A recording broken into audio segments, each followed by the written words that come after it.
저는 오늘 마태복음 1장 말씀을 중심으로 족보에 흐르는 은혜라는 제목으로 함께 은혜를 나누고자 합니다. 오늘은 우리 구주 예수님께서 이 땅에 오신 성탄의 기쁜 날입니다. 오늘은 가족 예배로 함께 드리는데, 예배 드리는 모든 분들에게 하나님의 충만한 은혜가 함께하기를 바랍니다. 또 오늘은 올해의 마지막 주일입니다. 여러분, 올해 여러분의 삶은 어떠셨나요?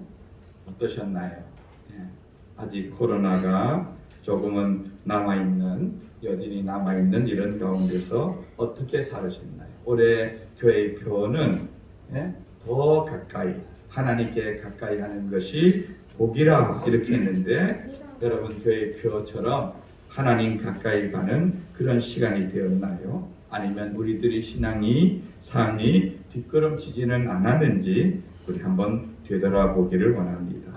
왜냐하면 올해가 우리 인생의 끝이 아니잖아요, 그렇죠? 그래서 새로운 한 해 다시 우리 몸과 마음을 다잡아서 전진하는 모든 성도들 되시기를 주님의 이름으로 축원드립니다.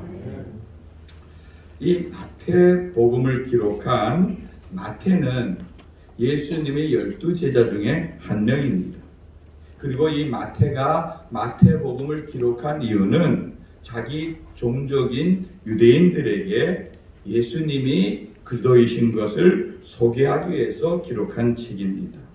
그런데 마태는 이 책의 시작을 오늘 우리가 읽은 것처럼 족보에 대한 이야기로 시작합니다. 여러분, 왜 마태가 이 족보 이야기로 이 책을 시작했을까요? 한번 여러분, 제가 두 가지를 질문할 텐데 한번 어느 것이 맞는지 보세요. 첫째는 유대인들이 족보 이야기를 보고 질려서 성경을 못 읽게 하려고, 둘째는 유대인들이 족보 이야기를 보고 호기심을 갖고 성경을 읽게 하려고. 몇 번이 이해합니까? 2번이죠, 그죠? 2번이죠. 당연히 2번이죠. 왜냐하면은 유대인들은 족보에 대한 관심이 많습니다. 족보에 대한 관심이 많습니다. 여러분, 지금 우리는 사실 우리 어린아이들에게 너 어디 시니? 어디 성이시니? 이렇게 물어보면은 저는 사실은 평창이십니다. 별로 족보가 없는 그런, 그래서 원래 그 평창이가라 그러는데 원래 족보는 경주이시에서 이렇게 떨어져 나왔습니다. 그래서 저기 제가 경상도에 갔을 때는 어디시냐 이래서 제가 경주이시라 그랬습니다. 왜냐하면 거기서 평창이시라 그러면 아이고 저런 쌍놈이 왔구나 이러기 때문에 제가 경주이시라. 경주이시는 틀린 말은 아니죠, 그죠? 원래의 족보가 거기니까. 그러니까 그 마을에 경주이씨 사시는 할머니가 아이고 우리 친척이 왔다고 얼마나 좋아하고 저를 잘 대해줬는지 모릅니다. 여러분, 유대인들은요, 우리나라 사람들처럼 우리는 지금 족보에 대해서 별로 관심이 없지만 족보에 대한 관심이 굉장히 많았던 사람입니다.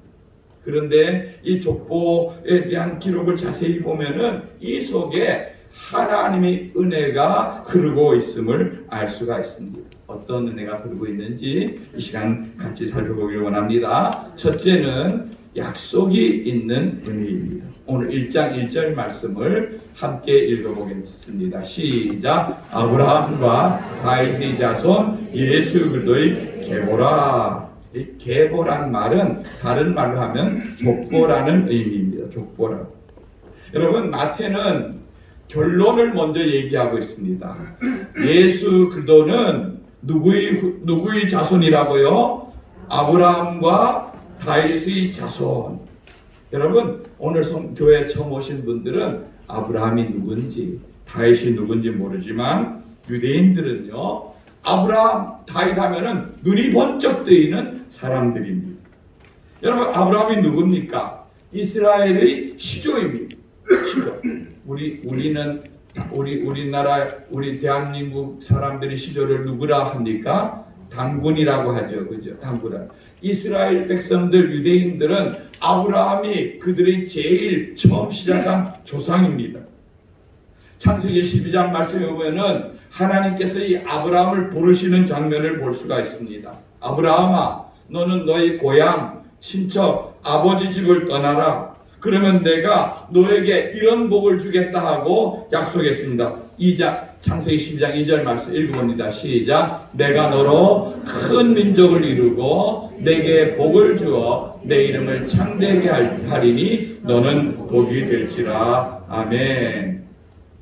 내가 너로 큰 민족을 이루게 하겠다. 아브라함이 홀홀단신으로 자기하고 부인하고 물론 종들이나 가축이나 이런 건 많았지만 자식 하나도 없이 떠났지만 너로 큰 민족을 이루게 하겠다. 내가 복이 되겠다. 너가 복의 통로가 되겠다. 그리고 내 이름을 창대하겠다. 하나님께서 이런 약속을 했습니다. 아브라함은 그 약속의 말씀을 붙잡고 자기 고향, 친척, 아버지 집을 떠나 갔는데 하나님은 그 약속을 지켜주었습니다. 이 아브라함이 혈통적으로는 이스라엘 유대인들의 조상이 되게 하였고 영적으로는 오늘 우리 모든 믿는 사람들이 조상이 된 것입니다.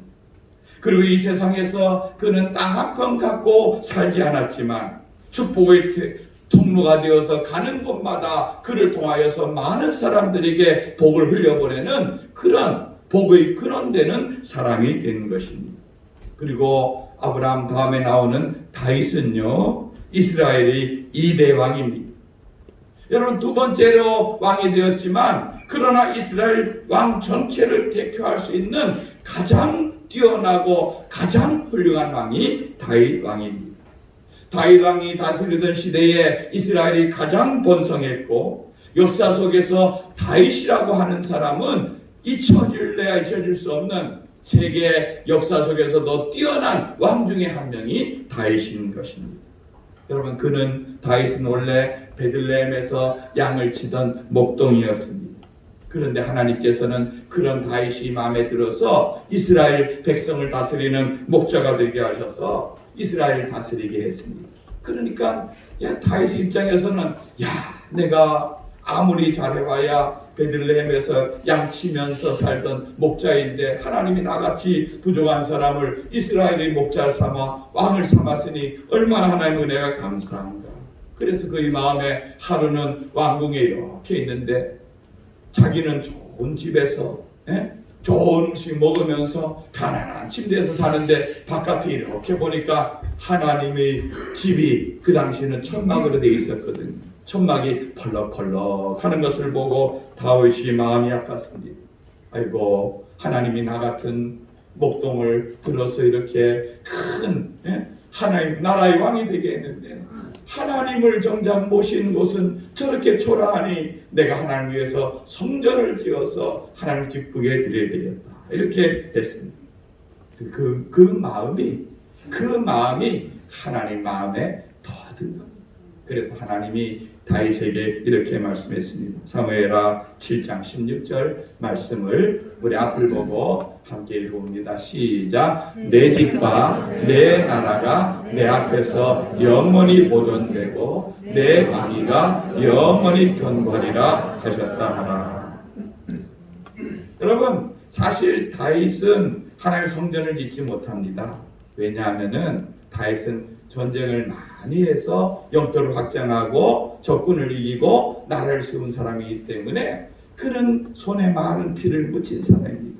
그런데 성전이란 곳은 평화의 곳 아닙니까? 하나님을 만나고 사람들이 용서하고 사랑하는 그런 곳인데 다윗아, 너는 성전을 나를 위해 성전을 지으려 하느냐? 나는 너가 성전 짓는 건 원하지 않아.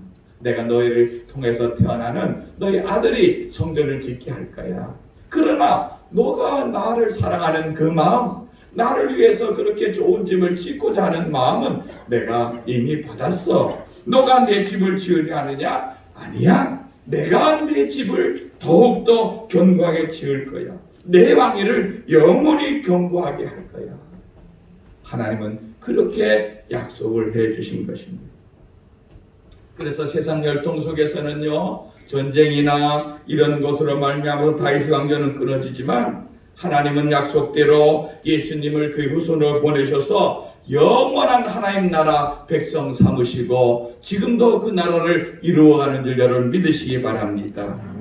이렇게 예수님을 오시면은 하나님이 약속하시고 그 약속을 이루신 하나님의 은혜가 흐르고 있음을 알 수 있습니다. 두 번째는요, 차별이 없는 은혜가 이 족보 속에 흐르고 있습니다. 여러분 일반적으로 족보는요, 우리나라 족보를 보면은 여러분 족보에 우리나라 족보에 여자 이름이 들어가요, 안 들어가요? 제가 족보를 잘 몰라서 그러는데 여러분 우리나라 족보에 여자 이름이 들어가요, 안 들어가요? 제가 몰라서 잘 묻는 겁니다. 제가 알기로는 여자 이름이 들어가는 경우는 거의 없는 걸로 알고 있어요. 남자들 중심. 왜? 옛날 유교나 이런 사회가 남자 중심의 사회였기 때문에 그래요. 일반적으로 족보는요, 남자 중심으로 기록되고 있습니다. 마태가 기록한 족보에도 그 집에서 대를 잇는 남자 중심으로 기록되고 있는데, 그런데 남자 이름만 있는 것이 아니라 여성들의 이름이 여러 명이 등장합니다.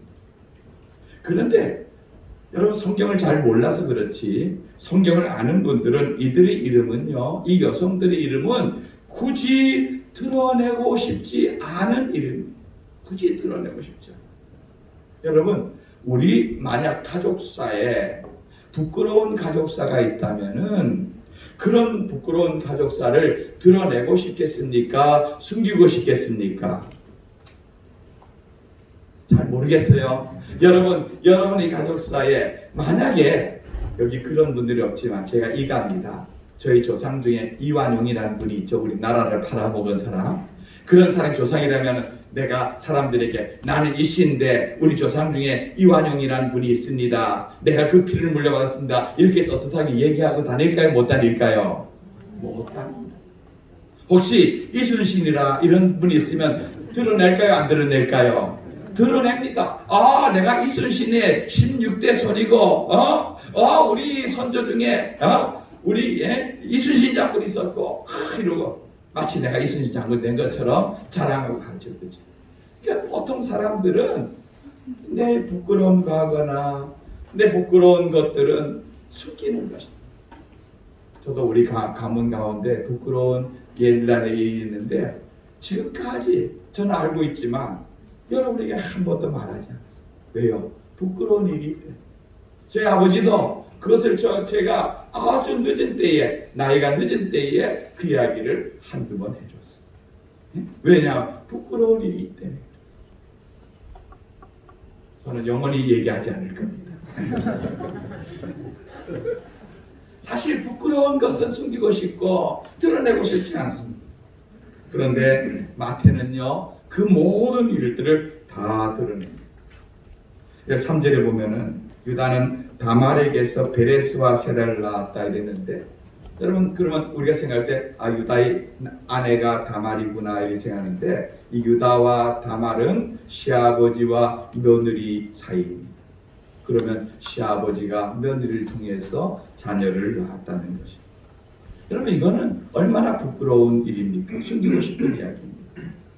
5절에 보면은 룻이란 여인이 나옵니다. 그 다음에 라합이란 여인이 나옵니다. 이 룻과 라합은 이방 여인입니다. 특히 라합은 성경에 보면은 기생 라합이라 이렇게 말하고 있습니다. 기생 라합. 술집 여자란 말입니다. 그 당시 술만 파는 자가 아니란 말입니다. 그런데 그런 여인을 이 예수님이 거룩한 족보에다 다 솔직하게 기록했습니다. 룻이란 여인은 모압 여인입니다. 그 당시 이스라엘 법에는요, 모압 사람은 이스라엘이 총회, 이스라엘 백성이 되지 못한다는 법이 있었는데, 이 룻은 이 족보에 들어와서 다윗 왕의 증조 할머니가 되어지는 것입니다. 6절에 보면은 다윗도 자기 아내가 아니란 우리아의 아내, 우리아는 다윗의 충성스러운 군대 장군이었습니다. 그런데 다윗이 그런 충성스러운 우리아를 전쟁터에 내보내서 죽이고 그의 아내는 밧세바를 강제로 취해서 거기에서 솔로몬이라고 하는 왕을 낳았습니다.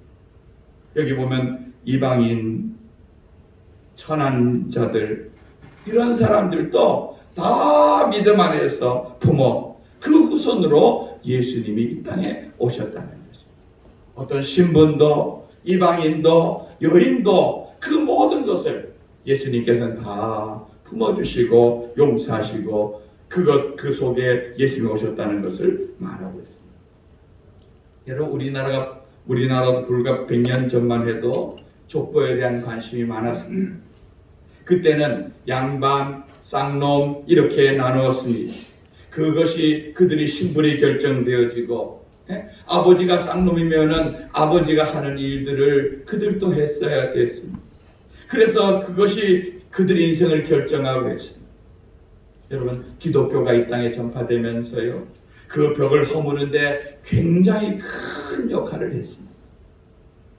여러분, 1892년 우리나라 1885년에 선교사님이 처음 들어오고, 그로부터 한 7년 뒤에 사무엘 무어라고 하는 선교사님이 이 땅에 입국했습니다. 선교적인 사명을 띠고 이 땅에 입국했습니다. 이 선교사님은 우리 지금 서울에 있으면서 특별히 낮은 자들의 관심이 많았습니다.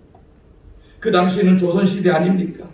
그 당시 조선시대에는 계급이 여전히 존재했으나 양반이 있고 쌍놈이 있고 천민이 있고, 특히 천민 가운데도 최하류층의 천민이 뭐냐 하면은 백정이었어요. 백정이 뭐 하는 사람이죠? 백정. 백정이 뭐 하는 사람입니까? 사람 잡는 사람? 아닙니다. 사람 잡는 사람은 아닙니다.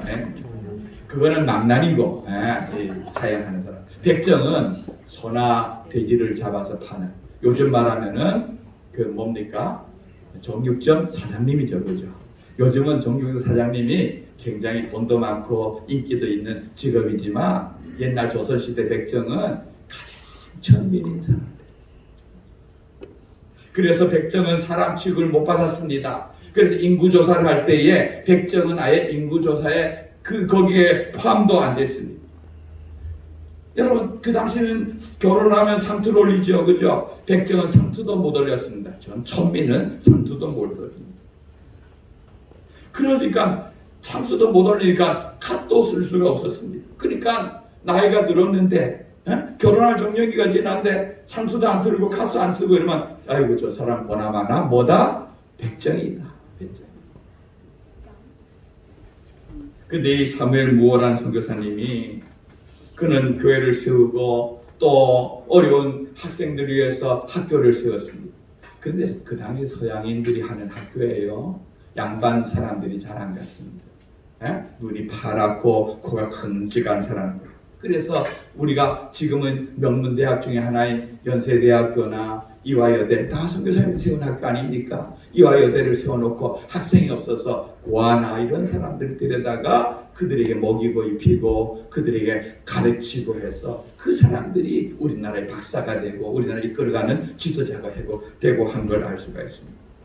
그러니까 이 사무엘 무어 선교사님도 학교를 세웠는데, 그 학교의 학생들이 어떤 학생들이 했습니까? 가난해서 학교에 못 가는 사람들, 돈 없는 사람들, 이런 사람들이 있는데, 그 학생 중에 한 명이 백정인 박씨의 아들인 봉출이라는 아이가 있었습니다. 근데 어느 날 이 봉출이로부터 학교에 안 오는 겁니다. 그래서 학교에 왜 안 오는가 알아보니까 그 아버지가 장티푸스라는 병 알죠? 지금은 병으로 잘 치지도 않지만 옛날에는 장질부사라 그랬어요. 그리고 이 병에 걸리면은 대부분 많은 사람들이 설사하고 먹지 못하고 해서 며칠 아니면 죽고 마는 이런 병이 장티푸스라는 병인데, 아버지가 지금 장티푸스에 걸려 다 죽게 됐다는 얘기를 들었습니다. 그래서 사무엘 무어 선교사님이 그 아버지 집을 가보니까 다 쓸어가는 그런 집에 다 죽어가고 있는 것을 알고는, 이 사무엘 무어 선교사님이 당시 의료 선교사로서 고정의 주치의를 맡고 있던 에비슨 선교사에게 저 백정을 치료해달라고 부탁했습니다. 여러분, 고종 황제를 치료하는 전담 서양 의사인 에비슨 의사가 가장 천하고 낮은 백정의 집을 찾아가서 치료를 하니 여러분, 이런 일이 이 세상에서 우리나라의 법으로는 있을 수 없는 일인 것입니다. 이 에베소의 정성스러운 치료로 그 박씨가 장기부스에서 회복되었습니다. 그러니까 이 박씨는 너무나 큰 은혜를 입은 거죠. 아니, 나같이 천하고 세상 사람들도 나를 이름도 없는, 이를 돌보지 않는 이런 사람을 왕의 주치의가 찾아와서 치료해주고 내가 회복되었으니, 그래서 이 사람이 그때의 그 사랑에 감동해서 교회에 다니기 시작했습니다. 나는 교회 출석해서 세례를 주려고 하는데 이름이 뭡니까? 저는 이름이 없습니다. 그래서 사무엘 무어 선교사님 이름을 성춘이라 이렇게 이름을 지어줬습니다. 박성춘. 그렇게 해서 이 성춘이라고 하는 백정이 교회에 나오니까 누구에게 전도를 하겠습니까? 자기와 같은 백정들에게 전도를 하지 않겠습니까? 야, 교회라는 곳은 내가 가보니까 거기는 사람 양반 상놈 차이도 없고 정말 인간답게 대우해주고 정말로 사랑을 많이 주고 내가 이렇게 치료받고 건강해졌으니 너도 가자. 이래서 이 사무엘 무어 선교사님 교회에 백정들이 많이 몰려들기 시작했습니다. 그러니까 처음에 사무엘 무어 선교사님을 통해서 전도를 받아서 교회에 다니던 양반들이 이제 들고 일어난 겁니다. 양반들이. 왜요? 이 양반들이 아니 우리가 교회 다니고 하는데 어떻게 저 백정들과 함께 예배를 드릴 수가 있느냐?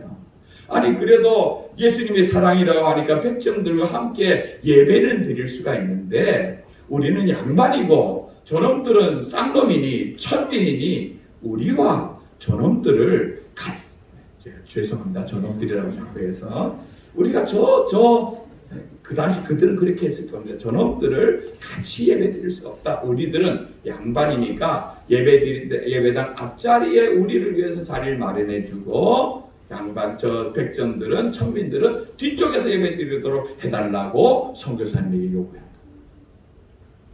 선교사님이 들어줬을까요? 안 들어줬을까요?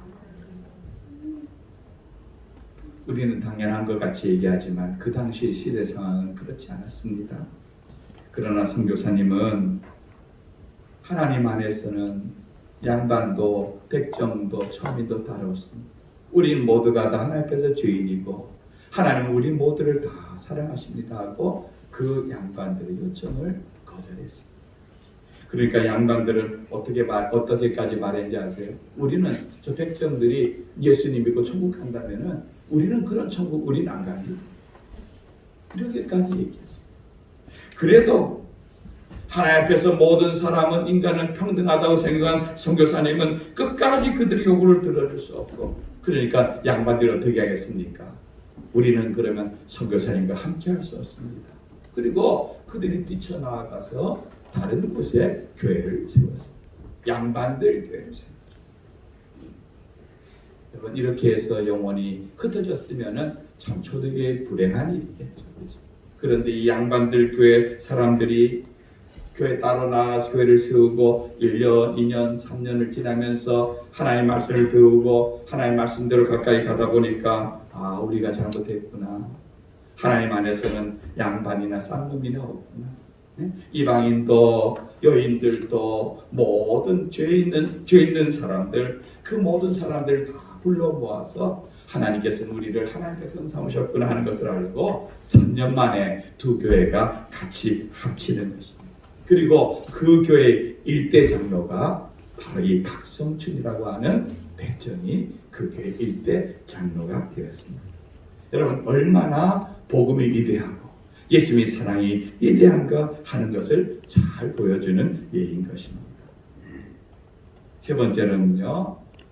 이어주는 은혜가 족보에 흐르고 있습니다. 오늘 성경 본문을 우리가 읽었는데요. 아까 오늘 본문에 가장 많이 나오는 단어가 뭔지 아십니까? 네? 낳고. 잘 아시네요. 낳고. 네? 낳고란 나라가 아브라함이 이삭을 낳고 이삭은 야곱을 낳고 누구를 낳고 때로는 나라가 망해서 다른 나라로 포로로 잡혀가도 거기서도 낳고 이 낳고 낳는 이어지는 역사가 있었기 때문에 아브라함에게서 시작된 그 역사가 예수 그리스도에까지 이어질 수가 있는 것입니다. 물론 여기에는 아브라함이나 다윗같이 중요한 사람도 있습니다. 우리가 익숙한 사람도 있습니다만 대부분의 사람들은 우리가 잘 알지 못하는 사람입니다. 평범한 사람이고 그냥 한 시대를 살아갔던 사람입니다. 여러분 오늘 성경에 나오는 분들 가운데서 여러분들이 아는 분들 몇 분이나 됩니까? 몇 분 안 됩니다. 대부분의 사람들은 그냥 모르는 먼 역사 속에서 살았던 그런 분들인 것입니다. 여러분 그러면 우리가 모르는 분들은 누같이 한 사람일까요? 그렇지 않습니다. 그 한 분 한 분의 바톤이 이어지지 않았다면은 어떻게 아브라함에게 시작된 역사가 예수님까지 연결될 수가 있었을까요? 그들의 이음을 통해서 역사는 계속 이어지는 것입니다. 여러분 우리 동부교회도 제가 4대 목회자예요. 처음 김승길 목사님, 그 다음에 김지성 목사님, 또 그 다음에 김강호 목사님, 그리고 제 4대를 이어받아서 제가 목회를 합니다. 저도 다음 주자에게 이 바톤을 이제 이어주면 저희들은 역사 속에서 사라져도 교회는 계속되어지는 것입니다. 여러분 우리 가정도 마찬가지죠. 오늘날 내가 있다는 것은 누군가 나를 낳아준 부모님이 있다는 것이 사실인 것입니다. 그 부모님을 낳아준 손조가 있었기 때문에 현재인 내가 존재하는 것입니다. 그 부모님이 대단한 분들은 못 되어도 나에게 생명을 이어준 분인 것은 분명합니다. 여러분 저와 여러분들은 결코 혼자서는 존재할 수 없는 자들인 것입니다. 생명을 이어준 분들이 계셨기 때문에 저와 여러분들이 이 자리에 와 있는 것입니다. 여러분 저는 가끔 길을 가다가 허름한 옷을 입고 가난하고 나이 든 이런 분들을 볼 때 이런 생각을 합니다. 우리가 볼 때는 죄송합니다 이런 표현이 별 볼일 없게 보이지만 저분도 집에 가면 누구의 아버지고 저분도 집에 가면 누군가의 사랑받는 남편이겠죠. 저분이 있었기 때문에 그 가정이 존속되어지고 그 자녀들이 그 손주들이 그 생명을 이어가고 있겠지. 여러분 세상의 가치나 눈으로 볼 때는 별 볼 없어 보여도 그 존재 자체가 귀하고 가치 있는 것을 우리가 볼 수 있습니다. 여러분 들에 피는 한 송이 꽃도 들꽃도 목젖이 있고 이름이 있듯이 여러분 우리 인생 가운데 무의미한 인생, 무가치한 인생은 없다는 것입니다. 말씀을 마칩니다. 여러분 우리 구주 예수님은 약속을 따라 이 땅에 오셨습니다. 낮은 자, 천한 자, 이방인 모두 품어주었습니다. 요동치는 이 세상 속에서 이어주는 은혜 속에 이 땅에 오셨습니다. 그 생명을 받은 나 우리 구주 예수님께 감사하며 또 우리를 이어준 부모님께 감사하며 그 사랑을 흘려보낼 줄 아는 복된 성도들이 되시기를 주님의 이름으로 축원드립니다. 아멘.